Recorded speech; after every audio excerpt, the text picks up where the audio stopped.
اللہ الرحمن الرحیم۔ السلام علیکم۔ اللہ کی رحمت۔ حضرت موسیٰ علیہ السلام ایک دن اپنی بکریوں کو لے کر ایک ایسے میدان میں پہنچے جس میں بھیڑیا بکثرت تھے، اور حضرت موسیٰ علیہ السلام کو انتہا درجے کا تھکان تھا۔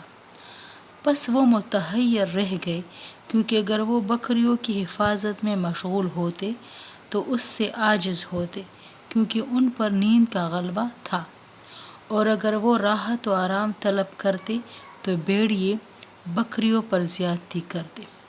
پس انہوں نے اپنی آنکھ سے آسمان کی طرف دیکھا اور کہا، الہی، تیرے علم نے ہر چیز کو گھیر رکھا ہے، اور تیرا ارادہ جاری ہے، اور تیری تقدیر سبقت کر چکی ہے۔